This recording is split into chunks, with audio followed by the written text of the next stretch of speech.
Bonjour à toutes et à tous, j'espère que vous allez bien. Je suis heureuse de vous retrouver aujourd'hui sur Histoire de vie, le podcast produit par RBK Media avec David Bensoussan, l'homme qui court pour des causes. Bonjour David. Salut Rebecca, Merci d'avoir accepté cette interview. avec plaisir. Alors on va revenir un petit peu sur ton parcours.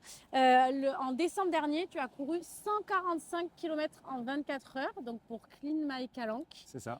À la base, donc tu n'es pas sportif professionnel, tu es dans la marine. Je vais te laisser te présenter et nous expliquer un petit peu comment ça se fait que c'est la deuxième fois que tu t'engages pour une cause, puisque si je ne me trompe pas, en décembre 2024, tu avais déjà couru 24 heures, mais pour les sauveteurs en mer. Donc je vais te laisser Exactement. t'exprimer à ce sujet. Yes. Ouais, David, je viens tout juste d'avoir 40 ans et je suis marseillais et passionné par cette ville, par Marseille. Et, et depuis toujours de sport. Non, je ne suis pas sportif professionnel, donc ça fait partie de mon mode de vie de lier la vie de famille, la vie professionnelle et cette activité sportive dans laquelle je suis de plus en plus engagé. Ça me tenait à cœur de ne pas courir que pour moi, mais de trouver quelque chose qui a du sens pour mener des actions comme je l'ai fait récemment pour Clean My Calanque et l'année dernière pour les sauveteurs en mer pour la station de Marseille. Alors comment ça se fait justement, donc quelle est cette passion pour le sport, mais qui est finalement importante. Enfin, je veux dire, parce que quand on arrive à courir comme ça, qu'est-ce qui a fait que tu as décidé de vraiment t'engager encore plus dans la course, quoi? Notamment parce que c'est Ouais. vraiment la course que tu fais. C'est ça. Alors c'est pas mon seul sport, la course à pied. Tu fais quoi comme sport? À la base, je suis passionné par le sport de glisse, surtout le windsurf. Voilà, c'est pour ça aussi qu'on est là. Sur mon spot, c'est Pusher Beach. On en parlera tout à l'heure, mais il y a un lien, bien sûr, entre ma passion par la mer, la course à pied et l'association Clean My Calanque. Pourquoi j'ai défendu cette cause voilà, parce que je pratique toute l'année, depuis plus de 25 ans, la planche à voile sur cette plage. Et ça me désolait de voir, de devoir naviguer de voir ça, naviguer dans les déchets, de voir la plage jonchée de pneus, de canettes, de plastique, toute l'année. Après les grosses pluies dans Marseille, voilà, on a l'Uvonne qui est là. Tout se déverse ensuite les lendemains sur la plage. Et ça, il faut vraiment que ça cesse. On est quand même en 2026 et c'est incroyable qu'aujourd'hui on ne soit pas en mesure de pouvoir contrôler ces déchets. Donc c'était important de soutenir cette association qui s'active tous les jours, quotidiennement, pour sensibiliser les Marseillais et organiser des collectes partout dans la ville pour que ça cesse. Donc en fait, voilà, c'est parce que tu étais justement sensibilisé à ce problème finalement écologique que tu t'es dit que tu voudrais faire quelque chose pour la cause. Et du coup, quand tu l'as fait en décembre 2024, c'est du coup pour les sauveteurs en mer, est-ce que c'est eux qui t'avaient contacté ou là aussi, encore une fois, parce que tu es dans la marine, tu t'es dit je veux courir pour cette cause-là? Comment ça s'est passé, les deux collaborations? Ouais, alors là, en 2024, avec les sauveteurs en mer, c'est moi qui étais à l'initiative également. J'avais envie de courir pour une cause qui me tient. Alors c'est vrai que ma passion pour la mer, mon métier, et sachant que Tu moi fais quoi j'aurais exactement dans rêvé la être, marine? je suis second capitaine à bord des navires à passagers, plus récemment dans les navires de croisière de luxe et des yachts. J'aurais adoré faire bénévole à la station de Marseille sur mes temps de repos. Malheureusement, elle est gérée par les marins-pompiers de Marseille. Donc, les autres stations, il est possible pour les officiers de faire ça pendant ces temps de pause. Malheureusement, donc le seul moyen que j'ai pu apporter pour soutenir la station, c'est de créer un événement caritatif pour récolter des dons. Parce qu'il faut savoir que les sauveteurs en mer sont bénévoles. La station vit que par des dons, soit par des particuliers ou alors des dons réguliers par des entreprises. L'idée, pour mettre en situation le défi, c'était de courir 24 heures pour les sauveteurs en mer sur la colline de Notre-Dame-de-la-Garde. Voilà, Notre-Dame-de-la-Garde qui est là pour veiller sur les marins. À l'époque, les marins allaient déposer des cierges à la bonne mer, et ce qu'on appelle des ex-voto également. Ce sont des maquettes de navires que vous voyez qui pendent dans la cathédrale. Donc là aussi un sens encore envers les marins. La vedette de la SNSM s'appelle la Bonne Mère de Marseille, celle qui est basée à la Pointe Rouge. D'accord. Et la Bonne Mère, c'est mon spot aussi quand j'ai pas le temps d'aller dans les calanques, c'est là où je m'entraîne pour faire du dénivelé. D'accord. Voilà, juste à côté de la maison. Donc voilà, tout était lié. Et 24 heures parce que les sauveteurs en mer, c'est 24 heures sur 24. Ils sont tout le temps dispo pour pour partir en mer, pour secourir quiconque. Donc du coup, ça, c'est toi qui as eu cette initiative, qui a pris cette initiative-là. Et pour Clean My Calanque, c'est eux qui sont venus te chercher ou C'est moi aussi. C'est toi Voilà, aussi. j'avais envie de la même période, c'était donc de décembre 2004 pour les sauveteurs et décembre 2025 pour Clean My Calanque. Et Clean My Calanque est très vite arrivé dans mes objectifs de soutien parce que, comme je l'ai dit tout à l'heure, voilà, c'est aussi ma passion. Marseille, les sports nautiques et de voir ces plages polluées, ces calanques polluées, c'est mon terrain de jeu pour courir. C'est le terrain de jeu de tous les Marseillais. On a quand même un cadre incroyable. Il ne faut pas se mentir. Beaucoup de villes de France nous envient. Et voilà, ça me tenait. Voilà, le sport est un bon moyen de communication pour surtout sur ces profils longue distance. Donc c'est vrai que quand on fait 24 heures, tout de suite ça interroge. On dit, ouais, bien sûr, d'ailleurs on va y venir. Comment, alors quel est ton, parce que du coup tu es marié, papa, tu as une vie donc de famille, une vie professionnelle, comment tu arrives à t'entraîner autant pour réaliser ce genre de défi? Parce que courir 24 heures, moi je fais 50 malaises, tu vois ce que je veux dire? Quel est ton quotidien finalement? Est-ce que tu le prépares? Ces deux événements, tu les as préparés, j'imagine, plusieurs semaines avant, mais bien sûr. comment tu gères tout ça? Alors c'est vrai que c'est beaucoup d'organisation, mais avec vraiment avec la passion que j'ai, tout est faisable. C'est depuis tout petit que tu es passionné? Depuis toujours, ouais. C'était Ouais. quoi ton premier sport de petit? Moi, c'était le tennis et l'équitation, donc Le tennis rien et- à voir, mais j'en faisais autant. Ok. Et après, du coup, tu as basculé. Après, les sports de glisse avec la voile, la planche à voile surtout. Ok. Et donc, du coup, tu dis que c'est une grosse organisation, mais c'est quoi ton hygiène de vie? Enfin, j'imagine que tu dois avoir. T'as pas des restrictions alimentaires? Si oui, Ah ouais. tu t'entraînes tous les jours. Enfin, comment ça se passe? Alors oui, c'est pratiquement tous les jours. Alors c'est pas tous les jours de la course à pied. Voilà, que je switch entre le. C'est toi qui te peux- gères, t'as pas un je me coach? gère. Non, Ouais. j'ai pas de coach. Ok. Je fais à la sensation et en fonction du temps que j'ai. Ok. Et en fonction de la condition météo, parce que je vais toujours privilégier le windsurf s'il y a du vent ou des vagues. Et s'il n'y a pas de vent ni de vagues, là je vais m'adapter en fonction du temps que j'ai. Si j'ai plus de temps, je vais faire des sorties longues dans les calanques ou une sortie vélo, ou alors aller nager. Dans les week-ends où on peut aller en montagne l'hiver, je fais beaucoup de ski de randonnée. Ça permet aussi de garder une activité dynamique, même en week-end, en vacances. Et Donc, c'est vraiment tous les jours sport. tous les jours, ouais. Et ça va, ta femme, elle suit? Non, mais parce Ouais, qu'il faut, campagne. non, mais Alors il beaucoup faut. c'est beaucoup bien sûr, je la remercie pour ça, Bien sûr. parce que ça prend du temps également. Mais je m'adapte. Voilà, s'il faut se lever à 5 h du matin, 4 h du matin, parce que c'est mon seul créneau, Tu le fais. je le fais. Si c'est Incroyable. qu'entre midi et 2, plutôt qu'aller manger, je ne mange pas et je cours. Et le soir, pareil. Voilà, c'est que de l'adaptation tous les jours. Tous les jours. Voilà. Et au niveau alimentation, pareil. Alors je fais Et sommeil? attention, je fais attention uniquement avant les événements sportifs. Mais sinon, j'aime manger, j'aime prendre des apéros. Donc pour ça, je ne suis pas sportif professionnel comme je l'ai dit. Donc je m'en fiche un peu de gagner. C'est quoi? Je vais gagner quelques secondes, quelques minutes Ouais, oui, oui. sur une course. Ouais, Je préfère bien vivre avec mes amis et ma famille pour ça. Donc pas de restrictions vraiment, à part comme je dis, les derniers jours avant une course. Donc du coup, quand tu réalises ce genre de défi, qu'est-ce que ça transforme en toi? Parce que j'imagine que ça agit sur ta personne. Enfin, quand tu fais ce genre d'événement, derrière, tu as évolué, si je peux dire. Bien sûr. Qu'est-ce que ça transforme chez toi? Ça fait que ça prend un peu le temps que je passe à mes entraînements, à ma passion, ça fait que je le fais pas que pour moi. Et voilà, ça me permet aussi mon entourage aussi est plutôt me regarde beaucoup à faire ça et ça leur pose aussi des questions parce que j'ai beaucoup d'amis qui sont pas du tout sportifs et peut-être j'espère pouvoir les inspirer un peu aussi parce que c'est quand même on en parlera peut-être tout à l'heure mais c'est important d'avoir quelque chose pour soi, du temps pour soi et qui nous fasse du bien. Voilà, comme beaucoup d'amis non sportifs ne trouvent pas le temps de le faire, je leur montrais que même en étant papa, marié, avec un travail qui prend du temps, on peut quand même arriver à prendre une 30 minutes, 1 heure de sport par jour, c'est tout à fait faisable.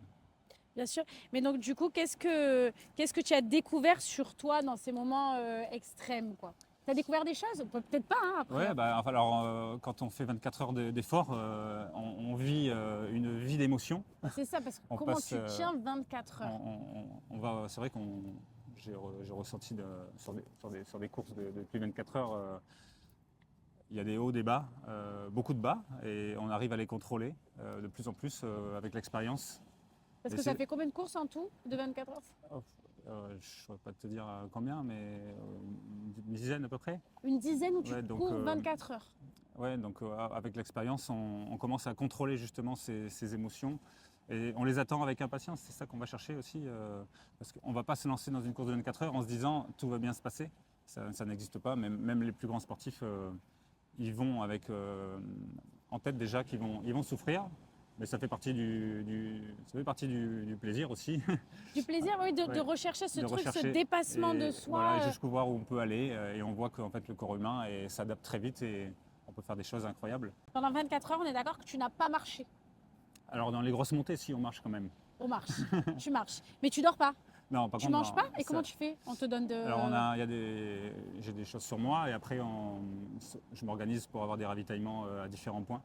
Et tu as des douleurs pendant que tu cours, j'imagine? Ah oui, bien sûr, on en a des douleurs. Et justement, c'est ça, il faut arriver à les contrôler. Alors, comment tu fais pour les Personne contrôler? n'arrive à courir 24 heures sans avoir mal aux jambes, c'est pas possible. Comment tu dépasses la douleur? C'est le cerveau qui prend le relais. Et on a beau avoir les jambes complètement fracassées, mais en fait, surtout pour les défis où je fais pour une cause, je sais que je ne le fais pas pour moi, ça me motive encore plus à finir le parcours envisagé. Et Voilà, après, derrière, c'est que du mental après. tu te remets comment derrière? Une course comme Ah. ça, il te faut combien de jours de récup? Après je vais me poser un peu quelques jours, oui, mais tout en quand même sans faire de repos total. Faire de la natation ou du vélo, tranquillement, de la marche. Voilà, mais tu Voilà. t'arrêtes quand même pas. C'est-à-dire, Non, jamais. même pas le lendemain. Non. Tu restes pas cloué au lit, genre pendant. Non. Non, la récupération se fera d'autant plus facilement que si on fait un peu de sport porté, donc natation ou vélo, ou marche, ou petite marche mais tranquille. Ça marchera, on récupérera beaucoup plus vite que si on reste allongé pendant 2 jours sur un canapé. Mais du coup, c'est quoi chez toi? Pourquoi tu as ce besoin d'extrême en fait? De sport extrême? Parce que là, c'est vraiment aller dans d'être poussé complètement dans ces retranchements. Quand tu cours comme ça 24 heures, c'est que tu cherches quelque chose. Est-ce que c'est pour toi? Enfin, même si c'est pour une cause, mais il faut avoir le mental pour aller aussi loin. Tu vois où je veux en venir ou pas? Oui, bien sûr. Non, c'est la vie fait que j'ai acquis ce mental que peut-être d'autres n'ont pas, mais ça se travaille. Après, j'y suis allé progressivement. Hein. Je n'ai pas fait tout de suite des 100 km, des 150 km en course à pied. Ça, j'y suis allé progressivement d'année en année. J'ai allongé les distances et avec ça, ben, le mental suit derrière. Et voilà,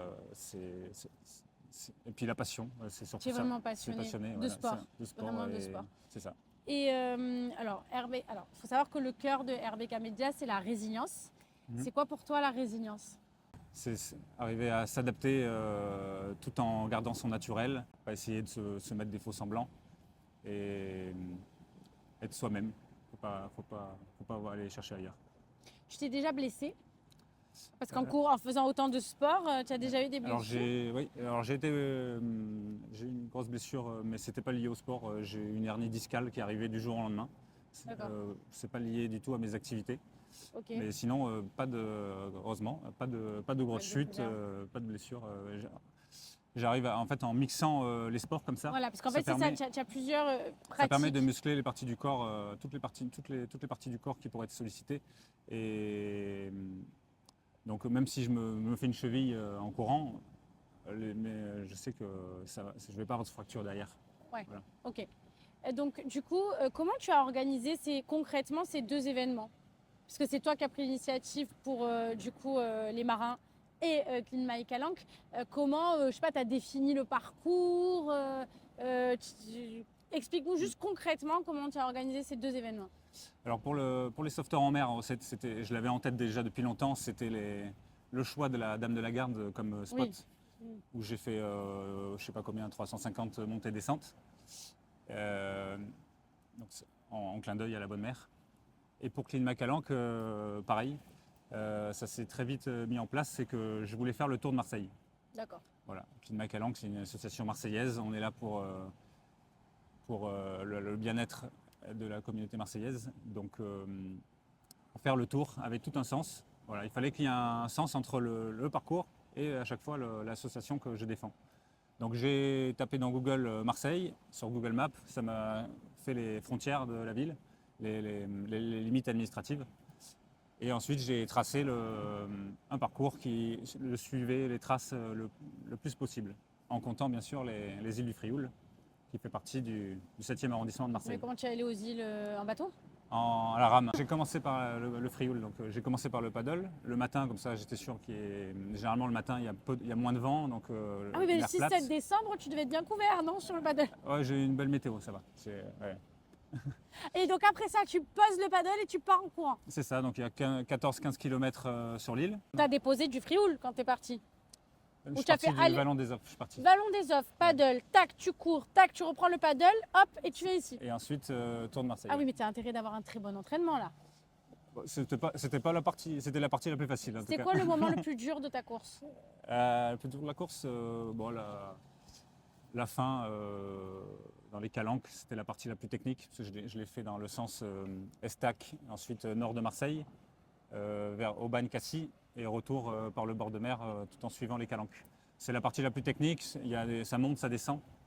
Mais c'était la partie où j'ai eu le plus d'accompagnement, donc j'ai des copains avec moi. C'est-à-dire, en fait, les gens ils venaient avec toi, ils couraient? Au fur et à mesure, il y a des personnes qui venaient à certains endroits. J'ai eu des périodes tout seul, pendant plusieurs heures. Mais J'imagine en plein milieu de la nuit.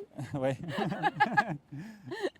Et ensuite, on est arrivé au petit matin par les Goudes, Pointe-Rouge. Et là, au fur et à mesure qu'on avançait, il y avait de plus en plus de copains Ouais, donc qui ça te arrivaient. donnait Et vachement pas de- forcément que des copains, même des gens qui avaient suivi sur les réseaux que je faisais cet événement, des gens que je ne connaissais pas. C'était super, on est arrivé, on était une quinzaine sur les derniers kilomètres. Et j'en garde un très bon souvenir de ce moment-là. Et tu avais une assistance avec toi, j'imagine. Ouais, Pendant ma 24 femme et heures. ma fille m'ont fait 2 points d'assistance Ouais. vers la Valentine et vers comment ça s'appelle, vers les quartiers nord, Ouais. je ne sais plus exactement l'endroit, et un copain à l'Estac. D'accord, mais il y avait personne qui te suivait tout le long par sécurité, je sais pas Non, si. non, comme je disais tout à l'heure, j'étais tout seul pendant plusieurs heures. Mais c'est ça aussi que j'aime aussi, c'est d'être tout seul. Et Ça fait partie du défi. Et donc comment tu récoltes des dons là? En fait, c'est les gens qui te voient courir, qui envoient un don. Enfin, Alors comment ça marche? Clean My Calanque, qui m'avait aidé sur la partie communication, Ouais. qui avait mis en place une cagnotte sur leur Ok. site. Ok. Et en même temps, eux, ils relayaient sur leur réseau. Ils sont très suivis. Ok. Ils commencent à être de plus en plus connus à Marseille, donc c'est ça Ok. aussi qui a aidé. Ok. Donc on a réussi à récolter presque 4 000 € de 4 000 dons. €, Donc, bravo. c'était une super. Ça va servir à quoi? Donc ça va servir à organiser de plus en plus d'événements. Voilà, donc Ok. les bénévoles de Clean My Calanque ont besoin quand même de matériel.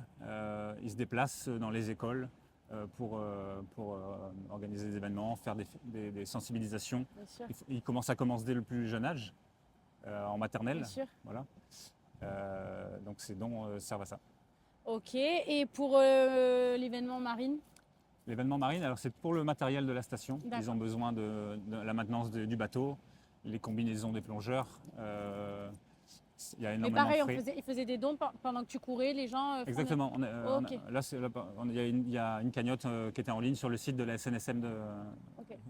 France. Tu as déjà eu envie d'abandonner? Non, alors sur les courses que j'organise pour les autres, ça me vient même pas en l'idée. Après, sur les courses pour moi, oui, l'idée me passe, mais Mais peu de temps. Après, peu de temps. Si tu devais garder un moment qui t'a marqué sur ces 24 heures, que ce soit pour Clean My Calanque ou pour l'événement que tu as fait pour les marins. Pour Climat Calanque, c'est sûr, ce que je retiens, c'est les derniers kilomètres partagés avec mes amis. Même des amis que j'avais jamais vu courir avant. Donc c'était. En plus, je commençais à être un peu dans le dur et courir comme ça en communauté, c'était avec l'arrivée au Vallon des Offs avec toute ma famille, c'était le top. C'est le top. Et Ouais. pareil pour. Pareil avec les l'autre sauveteurs en mer, en rajoutant aussi. Il y avait une partie de la nuit où là j'étais un peu plus tout seul que par rapport à celui de Climat Calanque. Mais c'est ça aussi que j'aime, c'est surtout dans les conditions météo que j'avais eues cette année-là, beaucoup plus compliquées. Et seul la nuit, à être dans ma bulle, à être un peu dans mon monde, et c'est ça que que je recherche dans ces moments-là. Donc j'ai bien aimé ce moment-là. Ouais. S'il y a quelqu'un qui vit, qui nous écoute là, qui vit une épreuve compliquée, qu'est-ce que tu lui dirais pour passer cette épreuve? Quel conseil tu lui donnerais? Le premier conseil, c'est de prendre du temps pour soi, quelque chose qu'on choisit qui nous fait du bien. Alors ça peut être du sport, comme moi, c'est du sport, d'aller courir. On ne regrette jamais d'être allé courir. Ça peut être compliqué au début si on n'a pas l'habitude, mais on revient la tête vidée, on ne pense pas à ce qui nous pose problème. Si c'est pas du sport, ça peut être une balade, aller se promener sur la plage, aller regarder les surfeurs. Voilà, c'est vraiment. De se faire du bien, mais de se connecter à la nature aussi. Exactement. Je pense que la nature a vraiment. Ça apporte un apaisement, je pense. Ouais.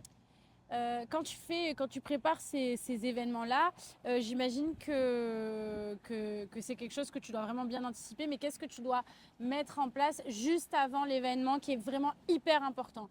Parce que c'est le sommeil, c'est la préparation physique, bon ça tu l'as tout le temps, mais vraiment les clés qui vont faire que tu vas passer une bonne course, quoi, si je peux dire. Il y a deux règles que je garde, c'est avant les 10 derniers jours, c'est le sommeil, être arrivé le jour J bien reposé, et la nutrition. Voilà, faut quand même, on met à rude épreuve quand même le corps pendant 24 heures, et suivant ce que tu as mangé les jours précédents, ça peut très mal se passer. Ouais. Et quels sont tes prochains projets là tes prochains défis? Alors j'en ai un en tête. Alors j'ai 2 parcours en tête, je ne sais pas lequel encore choisir, mais on va encore dépasser. Voilà, là on a parlé de 150 km, là on va doubler pratiquement, voire plus. J'ai envie de voir ce que ça donne, d'aller encore plus loin. Là c'était un format 24 heures, mais d'aller sur plusieurs jours, 3-4 jours. Tout en restant quand même dans la région, à Marseille, il y a encore de belles choses à faire. Ouais. Mais attends, on est d'accord que pendant 24 heures, vraiment, tu ne t'arrêtes pas du tout, genre, parce que je me dis, comment tu fais? Tu vas aller aux toilettes, je sais pas, faire des trucs, tu vois, c'est des questions cons, mais on se les pose. C'est vrai. On se les pose, tu t'arrêtes pas du tout. Non. Mais pendant 3 jours, tu t'arrêtes quand même, rassure-moi. Oui, si c'est un format 3 jours, là, il y aura des petits, ce sera des moments très courts, voilà, des petites siestes de 10-20 minutes, pas plus. Et tu arrives à t'endormir direct 10-20 minutes? C'est ça qu'il faut travailler. C'est ça que ça se travaille. Donc, ça, c'est la seule chose que je préparais le plus, c'est la gestion du sommeil.